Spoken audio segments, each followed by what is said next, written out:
The footprints were approximately a foot wide. They obviously had pads. They had nails, toenails that were in there, and they were shaped in such a way, in a fan shape. There were 3 footprints that went 1, 2, 3. So the overall shape was about like so, with 3, 2, 3. But each one of those had 3 nails, 3 nails, 3 nails. And then about 50 inches apart from that was another set, the same way. Now Pierre is a tracker, and he told me what, after looking at this, and you could see he was puzzling through it, he said, well, what this animal is doing is it's moving its feet and moving sideways, feeding up in the branches.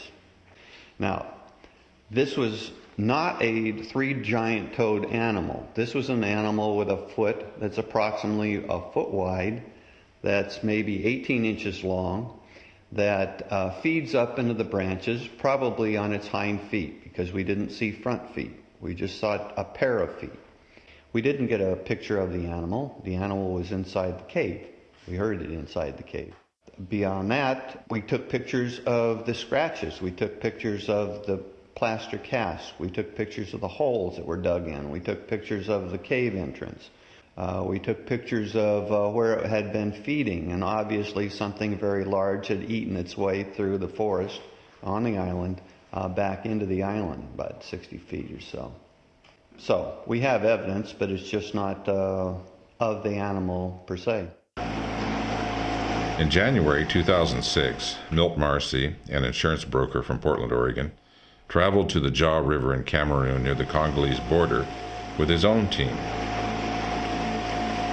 Marcy, Peter Beach, Rob Mullen, and Pierre Sema spoke to witnesses that claimed to have observed a Mokele-mbembe only 2 days before, but they did not discover the animal themselves. In March 2009, the History Channel series, Monster Quest, involved William Gibbons and his team and a 2-man film crew from White Wolf Productions. It took place in Cameroon, in the region of the Jaw, Bumba, and Ngoko rivers near the border with the People's Republic of the Congo. The episode aired in the summer of 2009 and also featured an interview with Roy P. Mackle and Peter Beach of the Milt Marcy Expedition 2006. While no sightings were reported on the expedition due to the advent of the dry season and low depth of the rivers, the team found evidence of a large underground cave with air vents and observed sonar readings of very long serpentine shapes underwater. The film crew also recorded the impressive zoologically accurate drawings made by several Mokele-mbembe eyewitnesses that were clearly representative of a sauropod dinosaur, complete with the bulky body, long neck and tail, and series of dermal spikes running the length of the neck, back, and tail. Additional information revealed that the animals also possessed an air sac, similar to a bullfrog, which enabled it to make loud, bellowing vocalizations. In November 2012, Bill Gibbons returned with a new crew and traveled over 100 kilometers north on the Jaw River to explore an area close to the Nki Falls. I am Michel Ballot, cryptozoologist. I research Mokele-mbembe and the water panther. Yep. And Doddy with Bill Gibbons and John Coe. Wonderful.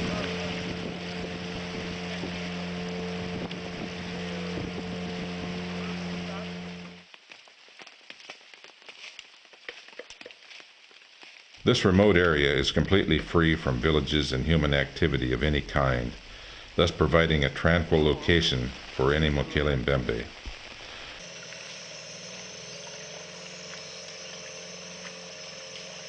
What do you think Mokele-mbembe is? Well, that's a very good question. Over the years in conducting these expeditions, the descriptions have remained very consistent from the Congo and Central African Republic, Gabon, all the way through here to Cameroon. And Mokele-mbembe best resembles what we would imagine a small to medium-sized sauropod dinosaur would look like. And certainly everything we've learned about this animal, from its behavioral patterns to its preferred habitat, its food supply, all tells us that we could well be dealing with the last living dinosaur. Would a living dinosaur, in fact, end evolution per se? I don't think it would end evolution as such. I think it would certainly give evolutionists food for thought. A living dinosaur should be exciting to any scientist, regardless of whether they're evolutionists or creationists. And I believe that this would give them an exciting opportunity to branch into a new area of science, paleozoology, where they would have a living dinosaur to discover rather than just the dry fossilized bones. But I also believe, in a nutshell, that this would also give evolutionists now the task of basically trying to determine why some dinosaurs survived while others went extinct. During their exploration of the area, the team split up, leaving Gibbons and Kirk at the camp to observe the river from there.